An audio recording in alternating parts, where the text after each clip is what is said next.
Alright, welcome back to another analysis video, this time off the back of last weekend. So Sunday I did the Porlock or Minehead Cycling Club double header, which was in Porlock. So 2 hill climbs in one day. I'm pretty sure it was the first time that I've ever done 2 hill climbs back to back like that. And there was lots of interesting data because of it. I did try to treat both events as separate events, in a sense that I tried to race the first one as hard as I could, but anyone that's ever done 2 races back to back, even if it's like criterium racing or time trials, which I can't imagine you would do back to back anyway, but it's sometimes there can be a little mental block when it comes to emptying the tank in the first race. But anyway, I felt like I gave a lot. I did talk about it briefly in the actual video. But I always want to do this because you liked the last one, where I actually dedicate a whole video just to running you through how I raced it and what I would have changed.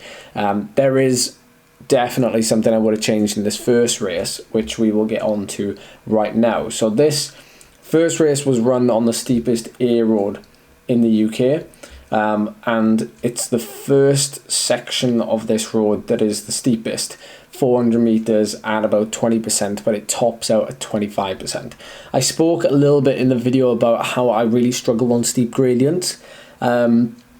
It's something that I've always struggled with, even going back to 6-7 years ago when I was racing. I would always try and stay seated for as long as I possibly could before I made any kind of effort out the saddle. So that's not an excuse. It's just, I think we all have our strengths and weaknesses when it comes to technique.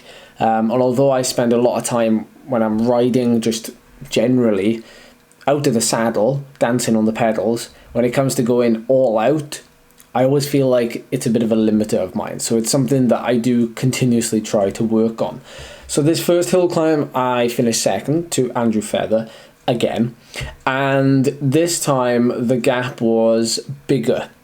So last weekend the gap was about 15 seconds over a 5-minute effort. And this was a 10-minute effort. And the gap was about 30 to 40 seconds. I wasn't 100% sure on the results.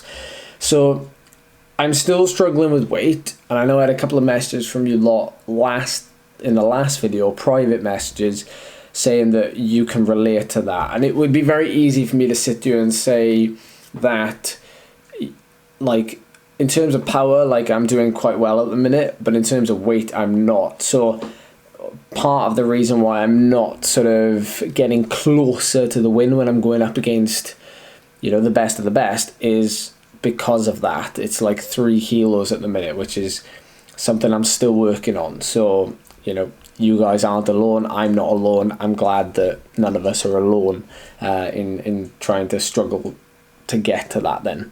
It's just part of the equation, of course, but it is part of the equation. So, in terms of pacing this climb, because it was so steep at the start and then it sort of gradually levels off midway through to like 7%, but then kicks up towards the finish again for like 12%.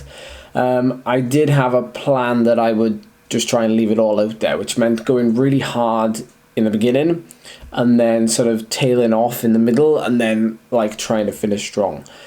However, I didn't start hard enough.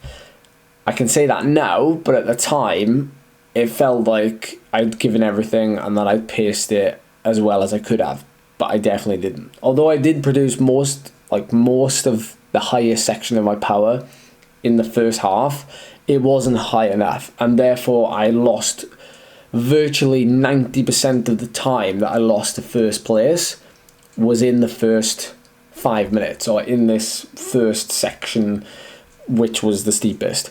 Now, the difference between 2 riders can be technical and can be physiological. The one thing that limits me on steep climbs is the fact that I can't get out of the saddle. I don't have that grunt. So I was seated for the whole climb. as weird as that sounds, even on the 25% sections, I was seated and still doing 410, 420 watts. So I do need to address that side of things if I'm going to win against the best of the best. When it comes to the shallower climbs or the longer climbs, then it sort of evens itself out, and when you don't have to get out of the saddle, then I maybe start to get the advantage. But in terms of this situation, I need to work on that. So regarding like the rest of the climb, like where the speed increases, my power drops, I'm like holding about 400 watts here now, and it goes down to 8%. And then I try to increase it towards the end just before we go over the cattle grid, and the speed increases, which I am successful in doing. So it's really good to see that like my power is still there. Like 410 watts for 10 minutes is still quite good. It's not 430 watts, which is my personal best for around about that time scale, but it's getting there. We're still got work to do. It will be quite cool to see that maybe further down the line, maybe in a month's time when we're closer to the nationals, that we might see all of this as like, we might think, wow, like this is what we were doing then, and in just 3 or 4 weeks with a bit of practice and a bit of dialing down things, then like this is how far we've come in just a couple of weeks. So the first race, pretty happy with. Second, it'll do, but I've still got more work to do. So we go on to the second event, which was just an hour and a bit later, and those of you that have been watching this channel for at least the last year, but possibly 3 years, you will know this climb, the Porlock Toll Road. Now, even for me at 63 kilos at the minute, 380 watts did I do? Just under 380 for 15 minutes. That's not like anywhere near personal best. And that's 6 watts per kilo at 63 kilos. And I'm pretty much capable for 15 minutes of doing closer to 7 watts per kilo. So, like I said, a lot of work to do, but I'm being brutally honest about it. So this climb is a lot more simple. It's a lot harder for anyone that climbs out of the saddle. It's a lot harder for anyone that needs the gradient to be able to push the power, because some people find that pushing power on steep gradients is a heck of a lot easier than pushing power on shallow gradients. Just like I actually find it really easy to push and maintain power on shallower gradients. When I say shallower, I mean like sub 10%. But then I find it really difficult to push power or maintain power at anywhere over like that 12, 13, 14, 20%, and it starts to really get difficult. So it's like everyone's got their strengths and weaknesses, but I am 100%, like, I love hill climbing. I love racing my bike up hills, and I also love the challenge of like, can you be faster than you were before?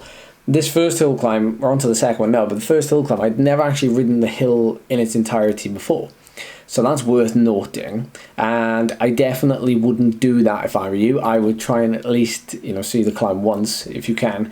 One or two things got in the way of me actually seeing it, but it's something that I value quite a lot. I really I really love hill climbing, and I really love going up hills. So I will try my best over anything. Any climb, any duration, any gradient.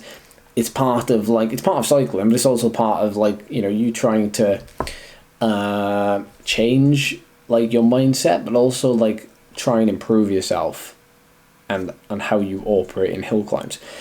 So this long one, I went into it feeling like confident, and I also went into it knowing that I'm really good at pacing myself over these sort of efforts. So this one, 6.4k at 5.5%. There are some steeper sections, some shallower sections, but we had a big headwind. So from this section here, where you make the final right-hander around this final hairpin, it's actually an awful long way to the top from there. It's only just over halfway, but we had a headwind all the way over the moors, over the top. But this is where I actually saved like most of my power to be used, because there's a section here between two hairpins which had a slight tailwind, although it's under trees. In effect, you know, it's also one of the shallowest parts of the climb, but I wouldn't have to produce race power there per se. The great thing about long climbs is as well, you can be patient, or it's good for those who can be patient, I should say, in the sense that you're playing the long game. Like, you have to have the confidence to know that you're going to back off at one point to be able to use it somewhere else, whereas some people will say, I need to get everything out and I'll just hang on for grim death at the end. That's what happens in these long ones, why it's key to pace it. You look at Alpe d'Huez, you look at this, I know they're slightly different efforts, but you know, the same principle applies. So I hit this last section and I managed to produce my best power of the race over the last 2.5 minutes, where I'm now over 400 watts, only just, but it is the strongest effort I produce of the whole event.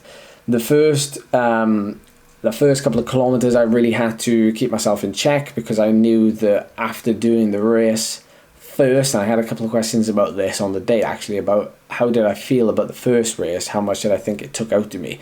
I think it took a lot out of me, and that's coming from someone who tends to do better in multiple efforts, but also it took a lot out of me in a sense that, you know, you've done that first race, it's quite a cool day, you're standing around, yes you can spin your legs, but you're not quite, like, there's actually quite a short window between the two, like just over an hour, so it does wear you down, and there's not really anything you can do. If you saw the video, I would made sure I filled up after that first one. Not that I would have dug into too much of my reserves, but it's something you still need to keep in check. But the first couple of kilometers of the second one, it was just a case of getting into a rhythm as soon as possible and trying to block out that, you know, oh, my legs are like really tender now, whereas in previous years this would have been the only hill climb of the day, and it would have been really easy to sort of just get boom straight into like race power and hold it there. This one was more a case of like, okay, let's just evaluate the first couple of minutes and then we shall push on and see what I can tolerate. And then it was good to finish as well as I did, because it shows that, you know, I was potentially not on the red line all the way up. I still had something to give, which is pretty good in terms of confidence. I'm just pretty happy with the two events, and to summarize, you know, I had a lot of great sort of training stress in a very short space of time. 2 events back to back, both of them, you know, one was 10 minutes, one was 15 minutes, and that's a really strong stimulus, and it'd be really hard to do in training. So in a race situation, you know, you might as well be there, you might as well do them both, because you're going to get potentially more out of yourself. So if any of you are down next year and the double header is on again, I encourage you to enter them both, even if it's just for, like I say, that chance to turn yourself inside out, especially in that second one after the first one. Don't let the fear of that gradient in the first one put you off, because at the end of the day it is only for the first bit. If you dig in for that bit, at least you've got over it, and then, you know, you can somewhat just grovel to the line after it, but it gives you something to work with, you know, in future races. So that's going to be the end of this analytics video. I hope you enjoyed it. I'll see you next week.